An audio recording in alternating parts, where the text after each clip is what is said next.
Greg, thank you for letting us see the Eclipse Fremont. This unit here is 50 to 7% of AMI. For those who don't know, it was funded by several mechanisms, including the MFTA and the Office of Housing, and he can talk a little bit more about that. But thank you for your leadership, all of you, in the affordable housing space. I think we could agree on one thing, that experts would suggest that the most impactful ways to improve affordability, to establish moderate rent increases, and prevent homelessness is to increase housing supply. That's like economics 101. And that's why affordable housing has been a top priority for my administration since day one. Over the past decade, $1.7 billion has been committed toward affordable housing through the Office of Housing, and my administration is responsible for 2/3 of that, approximately $1.1 billion, as we've accelerated our investments. We've built, opened, funded, or preserved more than 8,000 affordable rental homes since 2022. And we'll invest hundreds more through the 2025 Notice of Funding Availability, otherwise known as a NOFA, which will prioritize housing for people exiting homelessness as well as affordable family-sized units. We've also invested in the creation of 316 permanently affordable homes for ownership, exceeding the number created in the prior 20 years combined. The affordable housing sector, and again, I want to thank my colleagues for being here, has been struggling since the pandemic. Rent arrears, inflationary pressures, skyrocketing construction costs, and we've convened an affordable housing providers forum to understand the challenges they are facing. We've provided significant financial supports to stabilize the industry, millions in operating subsidies and offsets to increase capital costs, $42 million in operating subsidies through 2026, $140 million to help buy down debt and convert construction loans. We're partnering with the Seattle Housing Authority to address the emergency housing voucher cliff, so all current voucher holders stay housed. We've reserved $9 million through my B&O proposal to address the anticipated reductions by the Trump administration. There's federal support for homelessness. Economists agree that more housing, both market rate and subsidized, are needed to improve affordability, and our administration has been focused on reducing city regulations and costs since day one. Our administration proposed the most significant rezoning plan in the city's history. We've created a robust anti-displacement strategy that includes new tools to monitor displacement risk on a real-time basis. We've announced $170 million in NOFA opportunities to support deeply subsidized units for those who need it most, making it cheaper to build by removing design review from affordable housing projects. And the design review reforms will decrease permitting time for most new housing projects by 1 to 2 years, and this is significant. We all know that time is money. We'll provide density bonuses for affordable housing projects and stacked flats. You've heard about our PACT permit and customer trust initiative, expected to cut housing permitting timelines by 50% through innovative technology and process improvements. In short, my opponent, Katie Wilson's plan is just bad housing policy. There's really no short way to say it. It's bad housing policy. Our experiences and independent data have shown that people struggling on the street with behavioral health challenges cannot just be placed in an apartment and succeed. According to the 2024 point-in-time count, most people living unsheltered in King County have a physical, cognitive, or general disability. A third of those surveyed said they live with severe mental illness, and nearly half said they struggle with substance abuse. We believe these are likely undercounts due to stigma, and those conditions require tailored support. My opponent's plan would set vulnerable people up to fail, scattering people in buildings across the city where the services to address addiction and mental health issues where they do not exist will be a disaster. I think you'll hear from some of the affordable housing developers and operators to describe that. Vulnerable people need housing designed for complex needs. This is why our administration has funded and opened thousands of units of supportive housing with tailored on-site services. During our administration, we've seen a 50% increase in the number of people transitioning from shelter to permanent supportive housing, and our exit rate from shelter to housing exceeds the national average. Well, my opponent thinks that her strategy will address vacancies. In fact, it will actually create more vacancies as these buildings experience the well-known issues that are created in these circumstances. Moving forward, our budget includes $350 million for affordable housing to keep this progress and momentum moving. In our second term, I will direct the Office of Housing to prioritize funding for more deeply subsidized units of affordable housing for our most vulnerable renters, 30% to 50% of AMI. I'm also directing our Office of Housing to invest more in family-sized affordable homes. We know that this is one of the greatest needs in our city. And with our PACT initiative, we'll make it faster, easier, cheaper, and more reliable to build affordable housing and market rate housing. We'll continue to advance further up zones next year for areas around major transit to increase supply. What we want you to do is we want you to hear from those actually sort of on the ground doing this work, and I'll introduce them one at a time. And first we'll hear from Ben Moritz, who's the founder of Great Expectation, an affordable housing developer and a major thought leader in the space. Ben, we'd love to hear some words from him. Thanks. Thank you, Mayor. I listened carefully to what you said, and I think I agree with pretty much all of it. We should be proud of the significant investments that we've made in affordable housing here over the last 4 years and the period leading up to that as well. We've built a tremendous amount of affordable housing here in Seattle at all levels of affordability. The problem is not solved yet, but we've made good progress on it. I speak here as an affordable housing developer and also as a manager of affordable housing properties. We manage about 90 buildings with about 5,000 homes, all of which are affordable to people in that 40 to 60% AMI range. That's basically anybody who's earning minimum wage up to about $30 an hour. So it's classified workers in school districts, it's baristas, it's people working in restaurants, it's just pretty much anybody who's working a normal entry-level or service job in Seattle. We participated in many efforts to try and address housing and homelessness issues in Seattle. We're a mission-driven organization. One initiative we participated in was very similar to the plan that's being proposed to put people exiting homelessness into affordable housing or and fill vacancies. That was the Partnership for Zero program that happened a few years ago. We did our best to be good citizens and took many people out of that program and put them into just regular buildings with rent subsidies for 1 year. The program was well-intentioned but very challenged because those people had complex needs and required complex services that we as just traditional property managers weren't able to provide.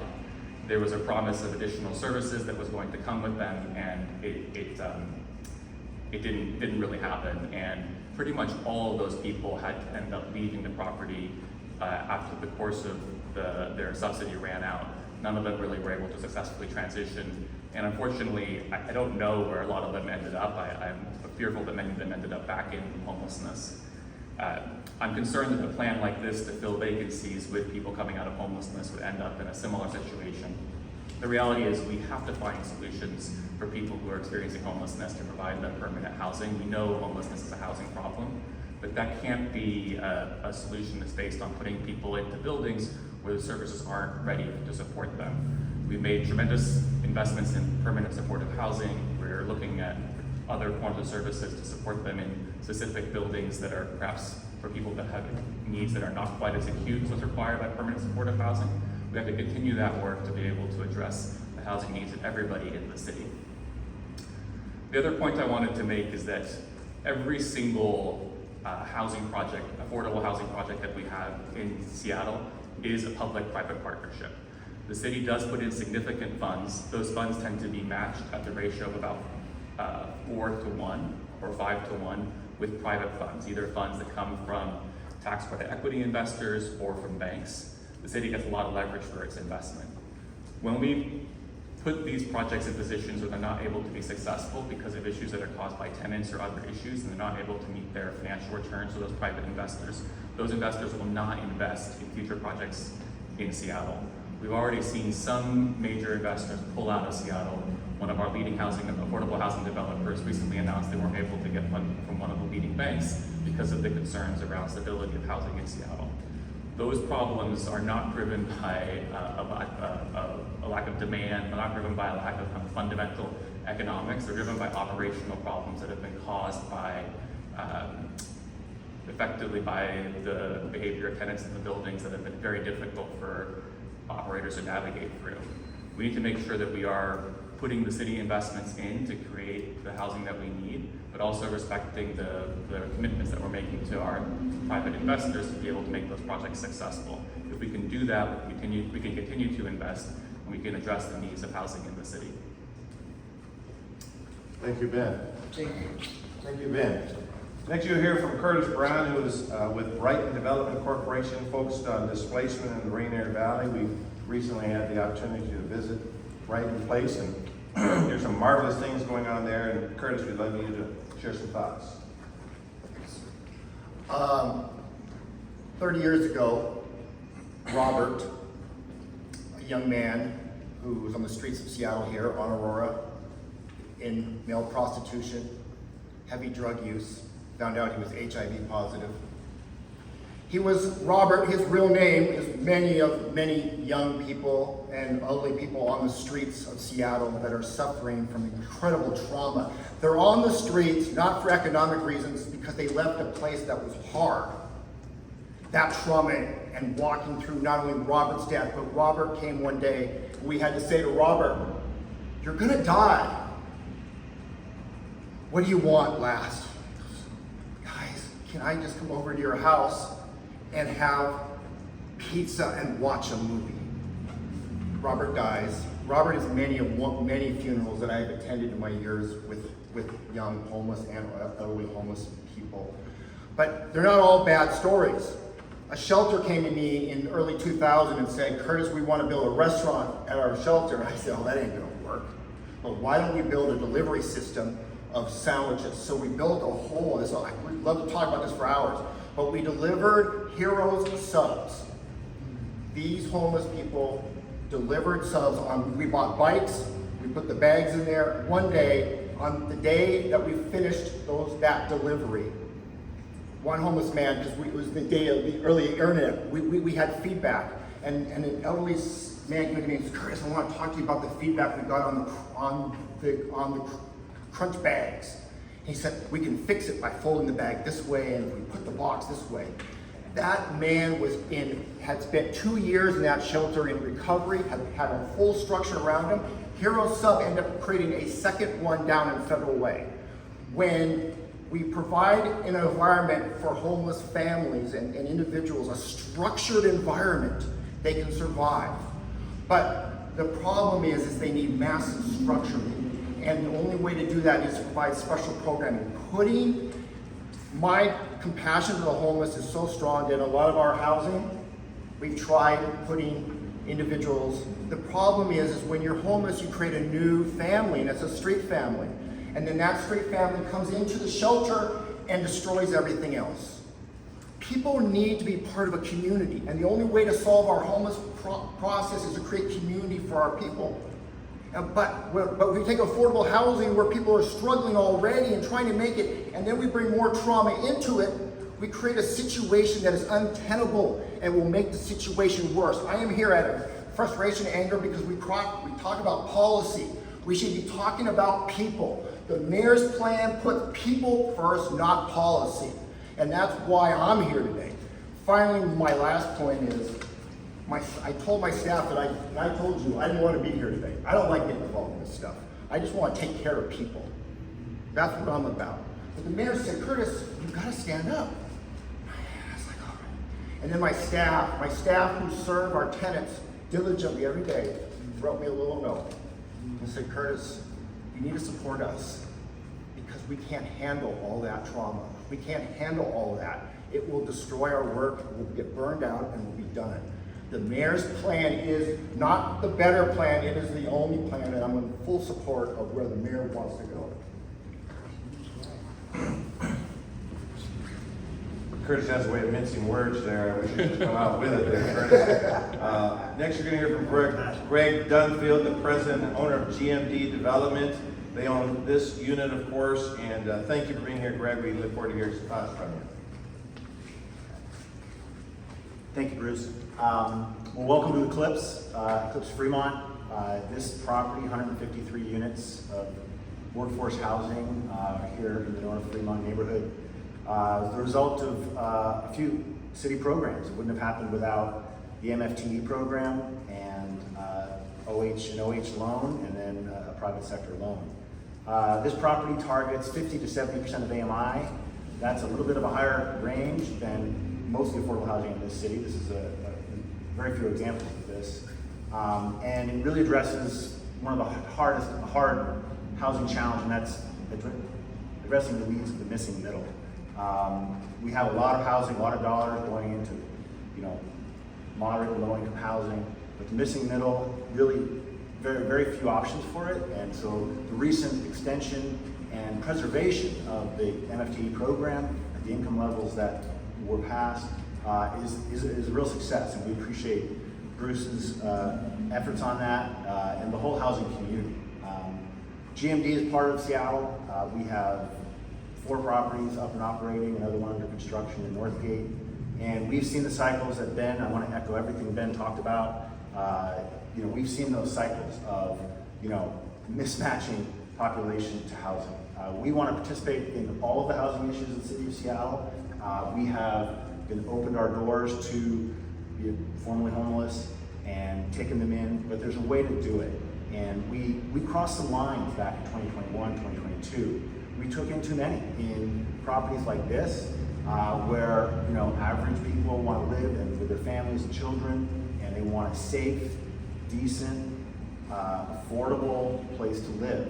And when you have other households that are changing that in terms of dangerous activity and just not good behavior, it gets to be difficult. So we had a very difficult, challenging situation in 2 of our properties starting in 2022, and I can't say how hard it has been to bring those properties back to safety and back to a place people want to live and community.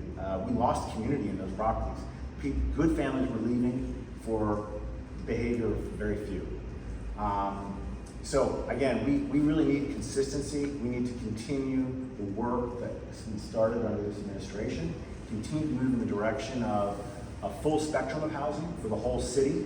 People can grow up and up rather than just keeping them focused in a certain type of housing. Those are really important things, and we want to continue to support those efforts, and we fully support Mayor Bruce Harrell's administration and his continued vision for Seattle and housing. Thank you, Bruce. Thank you, Greg. Thank you, Greg. Our next speaker is Karen Lee, the CEO of Plymouth Housing, which is a low-income provider. Karen has extensive experience in this space. In another part of her life, she was the head of the employment security for the state, so she's been involved in politics, and she was also the former CEO of Pioneer Human Services, who employs people that have come out of our prison system to try to reduce recidivism, make sure they are gainfully employed. So in her current capacity and her other professional life, she's had a lot of experience in dealing with people who are either difficult to house or difficult to place in employment. And Karen, we look forward to hearing from you. Thank you, Mayor Harrell. I'd like to put a face on homelessness because, as we know, it's complex. At Plymouth Housing, we serve the poorest of the poor with an AMI of 30% or lower. That means that individuals are making under $1,000 a month.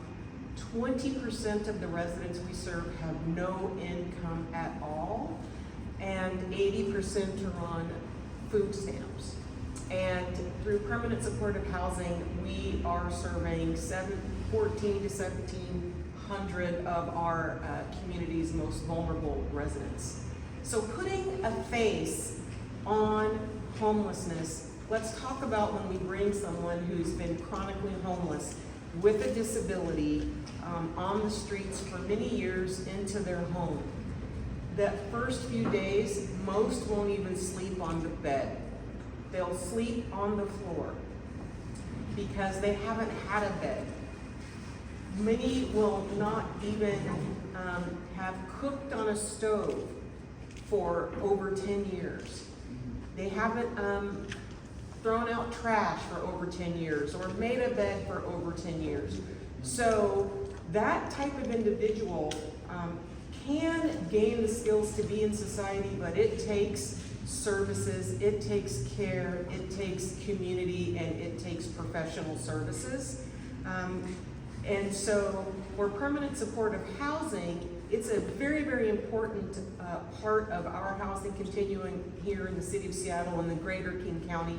And to minimize the services that someone needs who's been chronically homeless, who might be suffering from substance use disorder, to mask a mental illness, to mask a dental infection or a tooth abscess, to deal with the danger that they've had to experience when they live on the streets, to expect them to come and be in an apartment community with responsibilities of home ownership or apartment rentership, that's very, very unrealistic. And it also minimizes the professionalism of staff who believe in their work and have gone to school and trained to do this work and to serve our community. So I would say that the idea of just taking a person who has been chronically homeless on the street and putting them in workforce housing is completely short-sighted and won't give the city the results that we want, the results that we need. People that have been homeless and have lived on the streets for years, and just to remind all of you that are watching this, that to even enter permanent supportive housing, one must have a disability and be chronically homeless. So for a person to be in that situation, they have experienced trauma that the rest of us cannot even imagine. Just cannot even imagine, and have lost faith and trust in humanity. And so for them to rejoin society, it takes care, it takes compassion, it takes knowledge, and it is doable. But in an apartment building for working class folks that is staffed with a building manager and some cleanliness staff, that is not the environment. It is simply not the environment that we need for our most vulnerable people in this community to thrive, to heal, and to recover. So, in closing, I would like to say there are a lot of people that have ideas, but until you've been in this space and you've done this work, you don't know what's truly effective, you don't know what's best practice, you don't know what's been studied, and you don't know what practices have been proven. And all of us do. And what we want to say is Mayor Harrell and his staff at the Seattle Office of Housing, they know what works. They are professionals. They have begun to put money where we need it, $1 billion, and then another $1 billion through levies, and that is the kind of support that this community needs and that all of us in the housing community, in the housing continuum of care need. Thank you. Thank you, Karen. Our last speaker, Roxanne Buchanan, has been a leader in the African American community, in the faith-based community, and certainly in the housing space as well. Roxanne Buchanan is with the First AME Housing Association, and we'd love to hear from you, Roxanne. Thank you. Good morning, everyone. On behalf of First AME Housing Association, I am here today with 3 points, and all of these points point to the great success. It points to the great knowledge and outreach that our Mayor Bruce Harrell, is trying to do for the city of Seattle. So Our mayor, Bruce Harrell, he has worked with Fame Housing Association. He was our legal counsel. And through that, he has also become our champion for the city of Seattle. As mentioned, you've heard about the Office of Housing.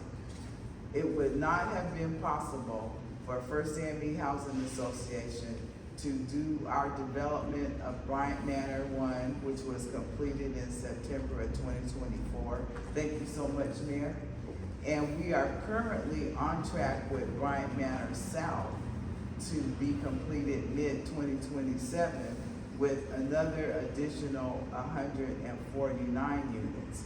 So in all, First AME Housing Association has the opportunity to invest in 149 units. We currently have our Bryant Manor South, which is full of 101 units. And then we have our senior buildings, Imperial and Texada, and that's a total of 58 units. All of this is located in the central area of the city of Seattle, of which our mayor is champion for and works very tirelessly to that.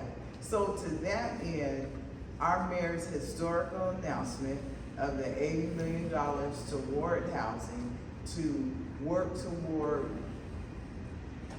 the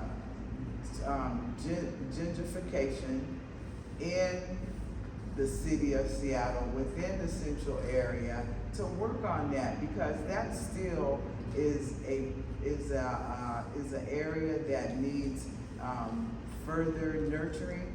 That is an area that needs work to continue to bring that whole. And with our mayor at the helm, I believe that that will become a reality. Katie Wilson does not believe in that plan. She does not believe in the fact that there is still an opportunity, there is still a need, and there is still a want for those that need to be able to come back into the central area of Seattle where they were once there, but due to gentrification, they were uprooted and are elsewhere in the city.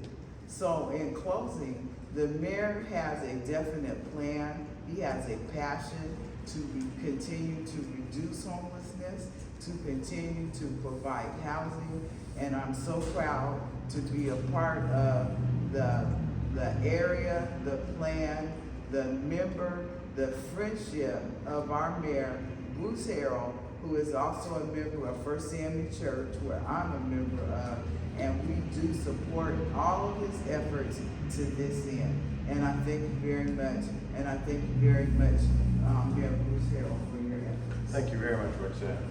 I want to thank all of you for speaking from your heart, because you're out here doing this work, and this work is not easy. You're not doing it for yourself, you're doing it for others. Thank you very much. Thank you for listening. I'll take a question or two. I want to get everyone back to their day jobs, because they're very, very busy people, but if you have a question too, I'd be more than happy to address it. I hear you making a compelling case that people need the right fit in terms of where they're living, but when we have this idea of thousands of vacant units that were built with public money, what is it's understandable that people want to feel like that can be used to make a difference with housing, so what is the plan for that? Yeah.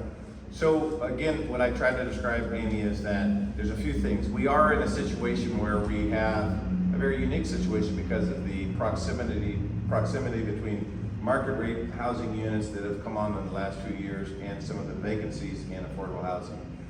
So I think you heard from what they want to address the vacancy issues. We are very interested in, and again, possibly what we're using a housing connector system, such that there could very well be people that we need to connect better to address the vacancies.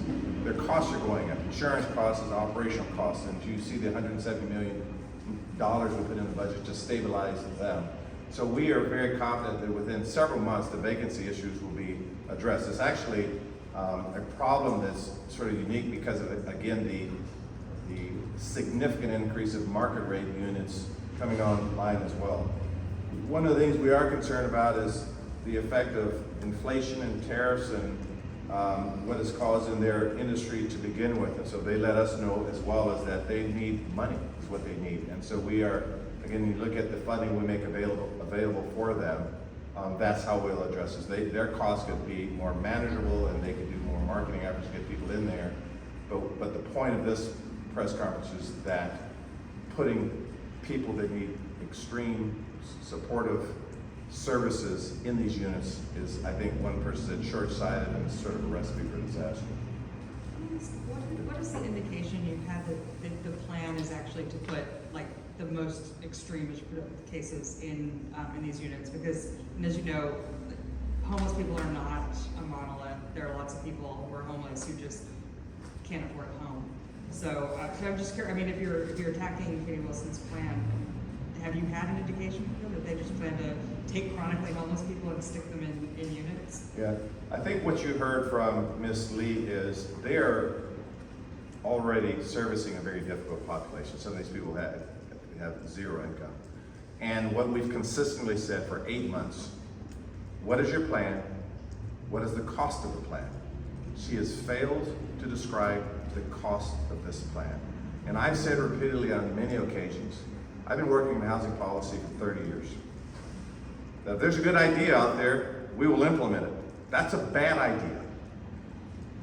So our indications of what she's described, we can only base it on what my opponent has said in speeches, using the vacancies to populate it with the homeless population.